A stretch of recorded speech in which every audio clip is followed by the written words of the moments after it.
Sobat Maestro, sesaat lagi Anda akan mendengarkan program Blog Airtime bersama komunitas Maria Teresa.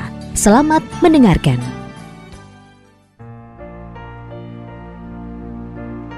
Shalom Sobat Maestro, selamat berjumpa kembali dengan saya Mikaela Mimi dalam program acara Komunitas Maria Teresa.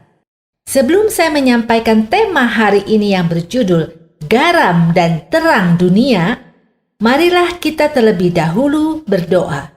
Dalam nama Bapa dan Putra dan Roh Kudus, amin. Tuhan Yesus yang baik, berkenanlah mengutus Roh Kudus-Mu untuk menghidupkan pewartaan ini, agar mereka yang mendengarkan dan saya yang menyampaikan memperoleh pencerahan hati dan pikiran penuh sukacita dan damai-Mu, demi kemuliaan nama-Mu dan keselamatan banyak orang. Amin. Dalam nama Bapa dan Putra dan Roh Kudus. Amin. Sobat Maestro yang terkasih dalam Tuhan Yesus Kristus, tema hari ini diambil dari bacaan Injil Matius 5 ayat 13 sampai dengan 16, perikop tentang garam dunia dan terang dunia. Marilah kita mendengarkan sabda Tuhan berikut ini. Kamu adalah garam dunia. Jika garam itu menjadi tawar, dengan apakah ia diasinkan? Tidak ada lagi gunanya selain dibuang dan diinjak orang. Kamu adalah terang dunia. Kota yang terletak di atas gunung tidak mungkin tersembunyi. Lagi pula, orang tidak menyalakan pelita lalu meletakkannya di bawah gantang, melainkan di atas kaki dian sehingga menerangi semua orang di dalam rumah itu. Demikianlah hendaknya terangmu bercahaya di depan orang, supaya mereka melihat perbuatanmu yang baik dan memuliakan Bapamu yang di sorga. Demikianlah Injil Tuhan, terpujilah Kristus. Sobat Maestro yang terkasih, pertama-tama mari kita simak apa yang dimaksud firman Tuhan bahwa kamu adalah garam dunia. Ayat ini tidak memberi pesan bahwa kita para pengikut Kristus harus menjadi garam dunia. Sebaliknya, ayat ini justru ingin menegaskan bahwa kita adalah garam dunia yang menunjuk kepada identitas atau karakter kita sebagai pengikut Kristus. Nah, kalau kita itu adalah garam, maka harus berperan atau berfungsi sebagai garam.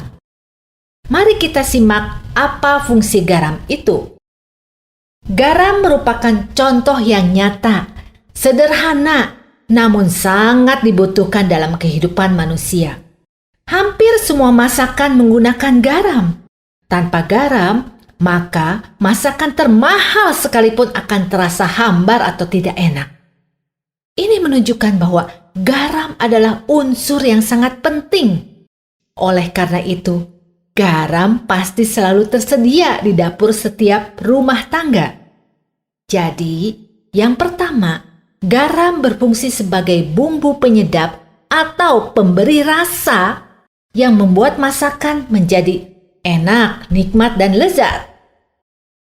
Yang kedua, garam juga berfungsi sebagai pengawet alami untuk mencegah pembusukan dan menahan kerusakan. Sebelum lemari pendingin ditemukan sekitar 1 abad lalu, bahkan di zaman Yesus, makanan khususnya daging atau ikan diawetkan dengan garam agar tidak busuk atau rusak dengan cara diasinkan. Maka garam di zaman kuno adalah kebutuhan pokok manusia dan menjadi komoditas yang sangat berharga. Seluruh kehidupan ekonomi sangat bergantung pada garam. Garam saat itu pernah disebut sebagai emas putih karena digunakan sebagai alat pembayaran. Fungsi garam yang ketiga, garam juga mempunyai fungsi untuk memurnikan atau membersihkan. Garam merupakan lambang kemurnian. Dalam liturgi Gereja Katolik, garam memiliki makna pemurnian atau pembersihan, baik pembersihan dari dosa maupun dari kekuatan-kekuatan roh jahat. Garam yang telah dicampurkan dengan air diberkati oleh imam untuk digunakan dalam upacara pembaptisan untuk membebaskan dari dosa dan mengantar orang masuk ke dalam kehidupan Tritunggal Maha Kudus. Dalam upacara pengusiran roh-roh jahat untuk melindungi tubuh atau tempat-tempat dari gangguan atau kekuatan roh jahat. Dalam kitab 2 Raja-Raja 2 ayat 19 sampai dengan 22, garam juga digunakan untuk memurnikan air. Nabi Elisa berdoa dan melemparkan garam ke mata air di Yeriko yang tidak baik yang menimbulkan keguguran bayi. Sejak itu air itu menjadi sehat karena telah dimurnikan sesuai dengan firman yang telah disampaikan oleh Nabi Elisa. Dan dalam kehidupan sehari-hari, garam berfungsi pula untuk membersihkan sebagai antiseptik. Obat kumur yang paling sederhana yang terbaik untuk sakit tenggorokan adalah air garam biasa. Nah, Sobat Maestro, masih banyak lagi peran atau fungsi dari garam. Memang garam adalah satu unsur yang sangat bermanfaat dan sangat berdaya guna. Lalu apa fungsi kita sebagai garam dunia? Yang pertama adalah memberi rasa. Garam sangat mempengaruhi masakan, kita sudah tahu. Karena itu, kalau kita adalah garam dunia, maka kita harus memberikan rasa atau makna kepada sekeliling kita. Apakah kehadiran kita benar-benar sudah menjadi garam yang memberkati, yang membuat orang-orang di sekitar kita, pasangan, anak, menantu, suami, istri, keluarga, orang-orang di sekitar kita, tetangga, komunitas tempat kita berada di tempat kerja maupun pergaulan, bisa merasakan kebahagiaan, kasih, dan sukacita Tuhan. Karena sesungguhnya kita dipanggil untuk mewujudkan cinta kasih Allah di dunia ini.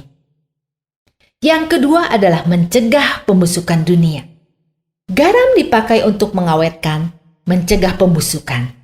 Jika kita garam dunia, maka pengaruh asin dari kita, yaitu hidup baru kita di dalam Kristus, haruslah meresap ke dalam lingkungan atau masyarakat di sekitar kita.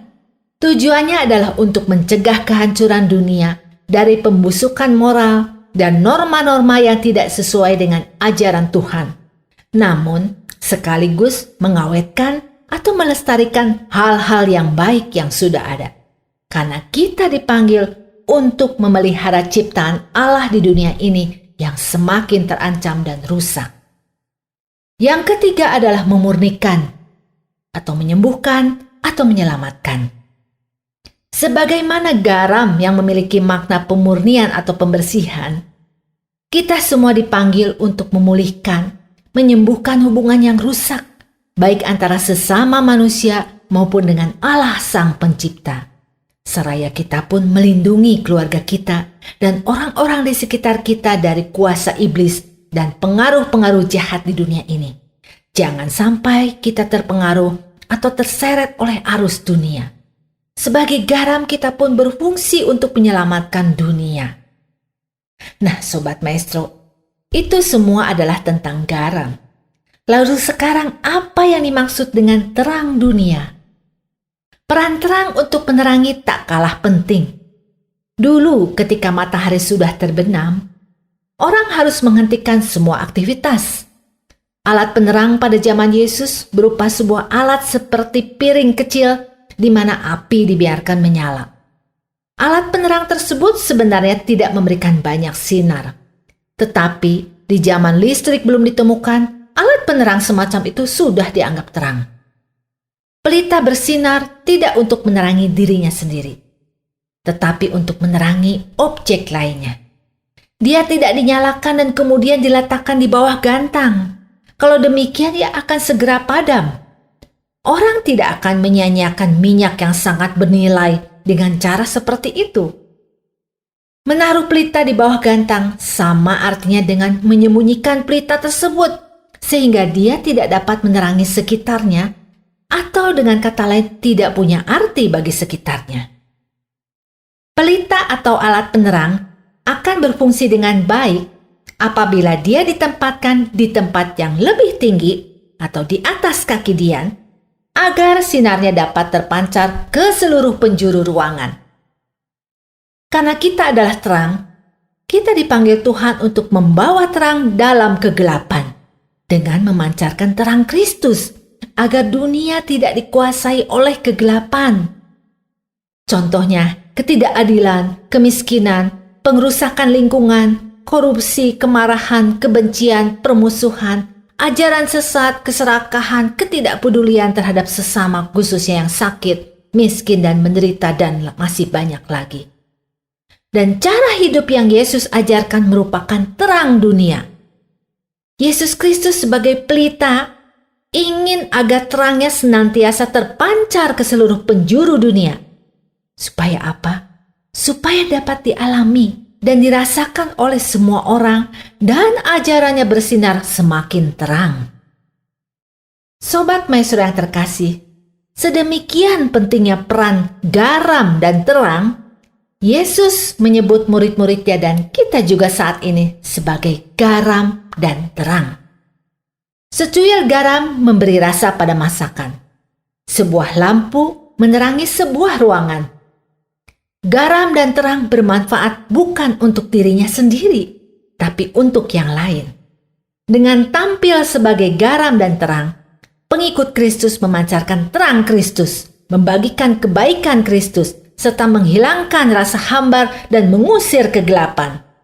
Dengan demikian, kita bisa berarti bagi orang lain dan mempengaruhi seluruh dunia. Garam yang menjadi hambar, yaitu orang yang hidup tidak memberikan makna dan dampak positif bagi sekitarnya.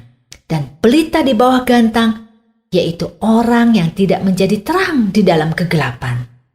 Mereka adalah orang-orang yang tidak hidup sesuai dengan panggilan dan identitasnya, yang sama sekali tidak berguna atau tidak ada artinya lagi. Sobat Maestro, semoga keberadaan kita menjadi garam yang asin dan terang yang menghalau kegelapan mampu memberi warna terhadap lingkungan di mana kita berada. Sehingga pada akhirnya mereka memuliakan Allah Bapa di surga. Marilah kita senantiasa memohon kerendahan hati dan rahmat dari Tuhan untuk dapat melaksanakan panggilan kita sebagai garam dan terang dunia. Amin. Marilah kita berdoa. Tuhan Yesus yang baik, terima kasih atas kehadiran Roh Kudus-Mu yang mencerahkan hati dan pikiran kami semua, para pendengar komunitas Maria Teresa dan saya sendiri. Bimbinglah kami supaya kami dapat melaksanakan panggilan kami sebagai garam dan terang dunia. Bantulah kami agar dapat menjadi garam yang tidak menjadi tawar dan terang yang tidak menjadi redup bagi dunia di sekitar kami. Membawa dampak positif bagi orang-orang di sekitar kami dan semakin banyak orang dapat mengenal Engkau, Sang Terang yang kami bawa dalam diri kami dan memuliakan nama-Mu. Doa ini kami panjatkan dengan pengantaran Yesus Kristus Putra-Mu Tuhan kami, yang hidup dan berkuasa bersama Engkau dalam persekutuan Roh Kudus, kini dan sepanjang segala masa. Amin. Dalam nama Bapa dan Putra dan Roh Kudus. Amin. Sobat Maestro pendengar komunitas Maria Teresa, terima kasih atas perhatian Anda. Apabila ada kritik, saran, dan masukan, atau Anda berkenan berpartisipasi dalam pelayanan komunitas Maria Teresa, silahkan menghubungi nomor 0812 2459 0914. Terima kasih, Tuhan Yesus memberkati.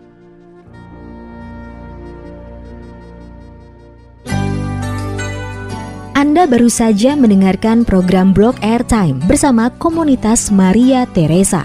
Terima kasih atas kebersamaan Anda. Tuhan Yesus memberkati.